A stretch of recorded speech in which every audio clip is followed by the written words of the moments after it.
सरकारों का काम है कानून बनाना और हमारा काम, हम भारतवासियों का काम, हमारा काम है हमने देखना कि ये जो कानून बना है इसमें मोरियां कहाँ कहाँ हैं, इसमें छेद कहाँ कहाँ हैं, इस कानून से बचा कैसे जा सकता है, इस कानून को तोड़ा कैसे जा सकता है। यही है हमारे भारतवासियों की पहली खूबी। अरे अरे माइंड मत करो, भारतवासियों से मेरा मतलब तमाम भारतवासी नहीं। तमाम भारतवासी कैसे हो सकते हैं? भारतवासियों से मेरा मतलब है यहाँ के 20-30% लोग। ये 20-30% लोग कौन से हैं, इसके बारे में मैंने जो पिछली वीडियो बनाई थी ना, क्या डंडे के यार हैं हम भारतवासी, उसमें मैंने डिटेल से बताया है। अगर आप वह वीडियो देखना चाहें तो इस वीडियो के एंड में उसका लिंक है, आप देख सकते हैं।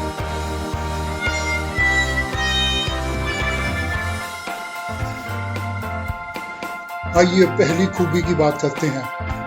एक दो एग्जाम्पल देकर मैं आपको बताऊंगा कि भारत के लोग कैसे नया नया आइडिया खोज लेते हैं, नई नई टेक्निक खोज लेते हैं कानूनों से बचने की, कानूनों को तोड़ने की। अब जैसे ये कानून बनाया कि मास्क पहनना लाजमी है, जो मास्क नहीं पहनेगा उसे कहीं पे 500, कहीं पे 1000, कहीं 2000 जुर्माना किया जाएगा। ये कानून तो बना दिया कि मास्क पहनना चाहिए, मगर कानून में ये कहाँ लिखा है कि मास्क का साइज क्या होना चाहिए, मास्क कितने बाई कितने का होना चाहिए। इसी को तो कहते हैं कानून में मोदी।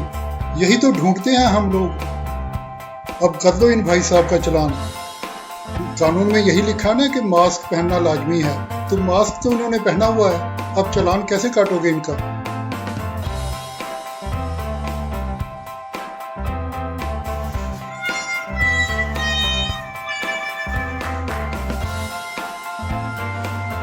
अब इन जेंटलमैन को देखना, इन्होंने दूर से देख लिया कि पुलिस वाले मास्क ना पहनने वालों का चालान काट रहे हैं।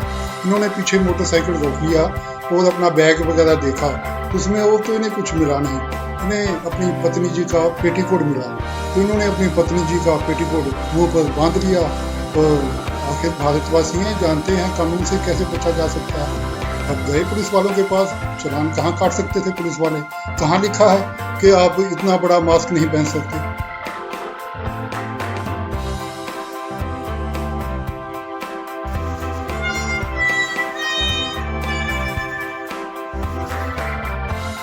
अब और एग्जांपल देता हूँ। जैसे पंजाब में लॉकडाउन लगा या कर्फ्यू लगा, तो कैप्टन सरकार ने भाई लोगों को परेशानी ना हो, लोगों को तंगी ना हो, तो उन्होंने यह आदेश जारी कर दिया कि ये जो दूध बेचने वाली हैं या अंडे मीट वगैरह बेचने वाली दुकानें हैं, ये खुली रह सकती हैं। बस और क्या चाहिए था? जुगाड़बंदी देखो लोगों की।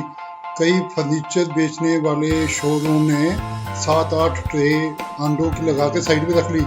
कोई आया, हम तो जी अंडे बेचते हैं, फर्नीचर तो हमारा साइड का बिजनेस है। या ये पेंट बेचने वाली दुकानों ने, कईयों ने अब एक दूध का ड्रम रख लिया अपने पास और बाहर लिख के बोर्ड लगा दिया, यहाँ पेंट के साथ दूध भी मिलता है। अब कर दो चालान इनका, कर दो इन दुकानों को बंद। अब है कोई माई का लाल जो कर्फ्यू में या लॉकडाउन में इस दुकान को बंद करा सके? आखिर लॉकडाउन में, कर्फ्यू में किसी चीज की तो छूट होगी ना। इस दुकान में क्या क्या मिलता है मैं आपको बताता हूँ। दुकान का नाम है Chauhan hair cutting and kirana store. यहाँ ठंडी लस्सी और पता नहीं क्या क्या मिलता है। पीसीपी और पत्थर लगाया जाता है, संगीत और डांस सिखाया जाता है, इंग्लिश से सिखाई जाती है, मोबाइल रिचार्ज कराया जाता है, अमेरिका कनेडा जान ले मिलो, टायरों में फूक भरी जाती है, दूध दही टिक्की, पता नहीं और क्या क्या है। कैसे बंद कराओगे किसी कर्फ्यू में, किसी लॉकडाउन में इस दुकान को?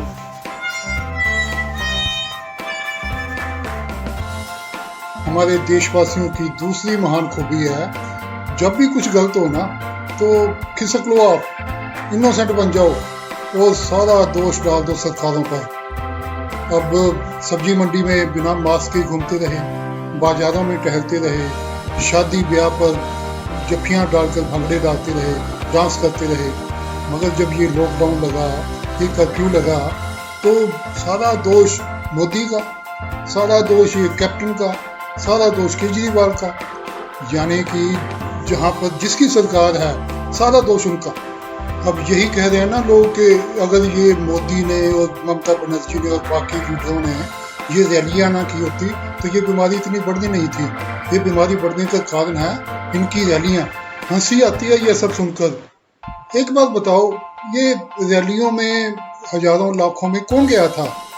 क्या जंगल से हाथी, घोड़े, ऊंट, शेर, चीते आए थे, या पाकिस्तान से या न्यूजीलैंड से बंदे आए थे? भारतवासी गए थे ना, भारत के लोग ही गए थे ना वहां पे, अपने आप गए थे ना चलकर। कोई पुलिस अरेस्ट करके थोड़ा ले गई थी।